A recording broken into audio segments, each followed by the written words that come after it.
जय माता दी। मेरे सभी प्यारे दोस्तों, मैं लक्ष्मी शर्मा बड़ों को चरण स्पर्श, छोटों को प्यार और बराबर वालों को दिल से नमस्कार करती हूँ। आज हम सुनेंगे जेठ मास की कथा अध्याय 26 और इस अध्याय में सुनेंगे सत्यवान सावित्री कथा का वर्णन। स्कंद जी ऋषियों से कहने लगे कि हे ऋषियों। व्यास जी बोले कि हे राजा युधिष्ठिर। तदंतर कुछ समय बीत जाने पर नारद जी का बताया हुआ वह समय भी आ गया। जो कुछ नारद जी ने बतलाया था वह सावित्री हृदय में निरंतर बना रहता था और सावित्री प्रतिदिन समय की गणना कर रही थी और वह 3 रात्रि का व्रत धारण कर रात दिन एक ही आसन पर बैठी रही और चौथे दिन इस व्रत की समाप्ति करूंगी ऐसा निश्चय किया। राजा धूम्रसेन अपनी पुत्र वधू का दुख साध्य नियम सुनकर दुखी हो गए और स्वयं उठकर सावित्री के पास आए और यह श्रेष्ठ वचन बोले कि हे राजपुत्री, तुमने यह अति कठिन नियम आरंभ किया है। स्कंद जी बोले कि हे ऋषियों, 3 दिन का समय बहुत कठिनता से बीतने के योग्य है, क्योंकि 3 दिन में अपने पति की मृत्यु के कारण जानकर इसी बीच में उस तपस्विनी ने 3 दिन का नियम ग्रहण किया। उसको यह निश्चय था कि चौथे दिन उसका पति मर जाएगा। इसी प्रकार सत्यवान ठाकुर पीटक लेकर वन के लिए लकड़ियां लेने चला और उस समय सत्यवान को वन में जाता हुआ देखकर सावित्री बोली कि हे मानद, आज आप मेरे कहने से वन को ना जाइए और यदि आप जाना ही चाहते हैं तो मैं भी आपके साथ चलूंगी। हे प्रभु, मुझको इस वन तथा आश्रम में रहते हुए 1 वर्ष बीत गया। सत्यवान कहने लगे कि हे सुश्रीनो, मैं स्वतंत्र नहीं हूँ, मेरे माता पिता से पूछ लो। हे सूची मस्ते, यदि वह कहे तो मेरे साथ चलो।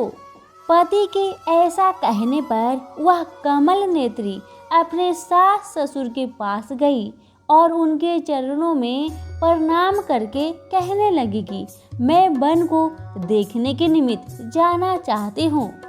आप मुझे आज्ञा दीजिए, मेरा मन पति के साथ वन में जाने को कह रहा है।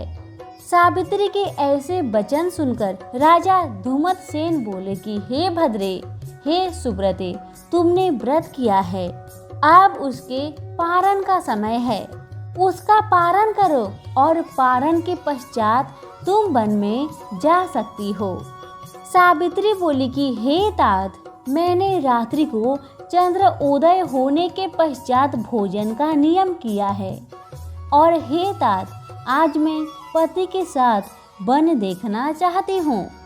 हे नाराधिप, मुझे पति के साथ वन में किसी प्रकार का कष्ट नहीं होगा। यह बात सुनकर राजा धूम्रसेन बोले कि हे पुदी, सुमध्य, जैसा तुम चाहती हो वैसा ही करो। हे मुनि, श्रेष्ठ सावित्री सास ससुर को प्रणाम कर सत्यवान के साथ वन को चल दी। वह मन स्वानी बार बार अपने पति को ही देखती रही तथा विकसित पुष्पों वाले वृक्षों और सुंदर फलों वाले वृक्षों से व्याप्त वन को भी देखती जाती थी। उस वन के वृक्षों का नाम पूछती हुई और कभी मृग समूह को देखती हुई वह सावित्री हृदय से कांप रही थी। उस वन में जाकर सत्यवान ने शीघ्र फलों को लेकर काष्ठ को भी ले लिया और एक भार बांधकर तैयार कर लिया। वह साध्वी पतिव्रता वट वृक्ष के समीप बैठकर पिटारी को फलों में भरने लगी और सत्यवान उस काष्ठ को कुठार से फाड़ने लगा। इसी समय सत्यवान के सिर में वेदना होने लगी और वह सावित्री से बोला कि हे भद्रे, सूल के समान कांटों से मेरा सिर फटा जा रहा है। हे सुश्रेणी, हे सुब्रते, मैं तुम्हारी गोद में सोना चाहता हूँ। वह विशालाक्षी मन शिवनी सत्यवान की मृत्यु का समय उपस्थित समझकर उसी स्थान में बैठ गई। सत्यवान भी सावित्री की गोद में अपना सिर रखकर सो गया। तब तक वहां पर कृष्णा पिंगल का एक पुरुष आया। यहीं पर हमारी ज्येष्ठ महात्माएं सावित्री सत्यवान कथा वर्णन 26वां अध्याय समाप्त हुआ। धन्यवाद।